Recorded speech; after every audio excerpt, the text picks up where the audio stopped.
In this video, we're going to be looking over this Konica Big Mini BM-510Z 35mm film camera. And my goal here is to demonstrate the function of this camera in a way that you almost feel like you have it in your hands and are looking it over, assessing the condition. So let's get started. First thing we're going to do is install a battery. Now this is not included, and I do have a scrap roll film for testing, and that's not included either. But we will put the battery in the battery compartment. There's a drawer right here, and we can just pop that open, and there we put in a type 123 battery and snap that shut. And we see now on the back it has shown a full battery indicator, 0 for no film, and it comes up with a date here of 8711.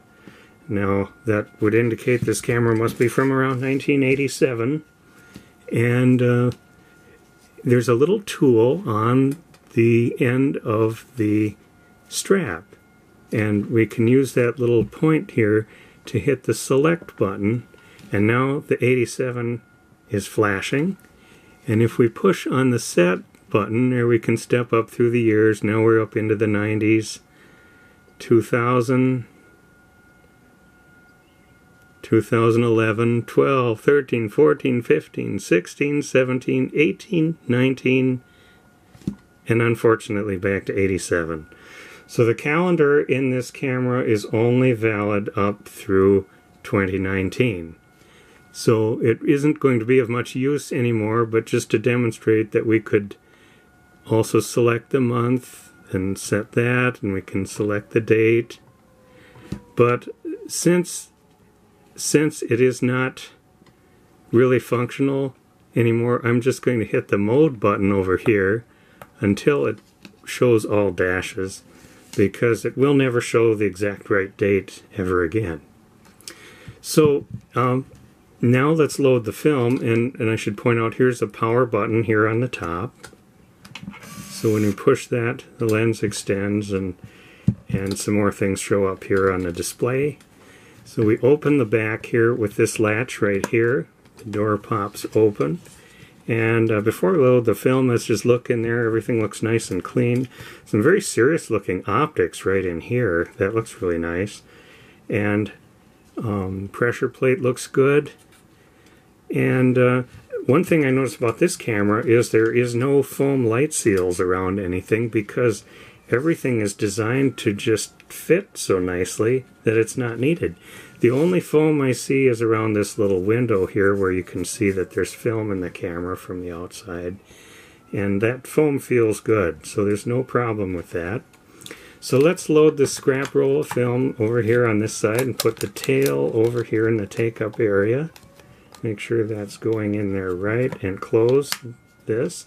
And then if we just push the shutter button once, it will wind in, and now it shows picture number 1.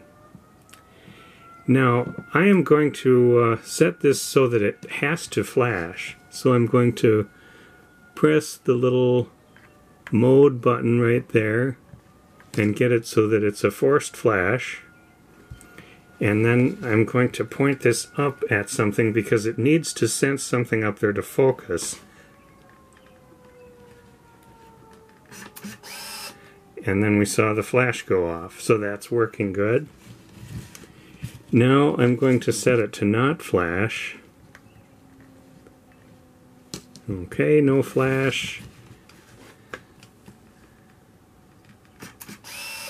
And that worked well. Let's look at this zooming here now. We've got the telephoto and the wide, and those are working smoothly, and I did verify that the viewfinder zooms with that, so that's when you're looking through the viewfinder, you're seeing the view similar to what the lens is seeing as these controls are operated. Let's set the self-timer here to work. So there's a little control right here. It shows a timer and a mountain. I'm guessing the mountain just leaves it focused at infinity, and and I'm not going to mess with that. But we'll set the self timer here, and now I'm going to point this up at something just so that it focuses. And then now we can see the little red light indicator right there, and we'll just watch it complete its cycle now. There it's blinking, and there it completed the cycle. So that's working, and we're now up at picture number 4. I'm going to set that back on the normal mode where there's nothing showing there, and we will just use up the remaining pictures on this little roll.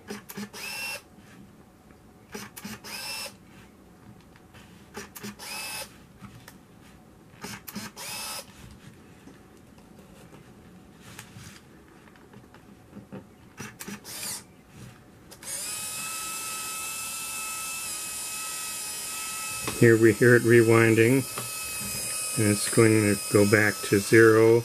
I hear it break free from the take-up, and now it's a flashing 0.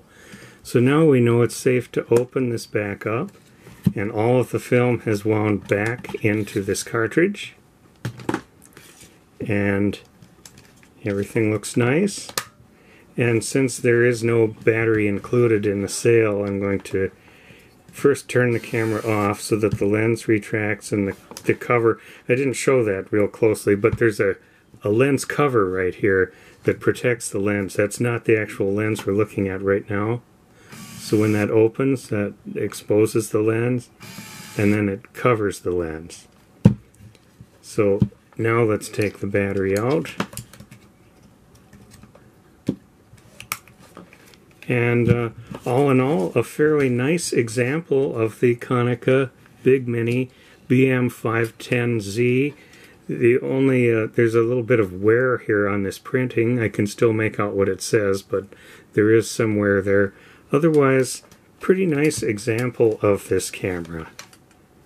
And with a nice, fairly long strap with this tool on the end.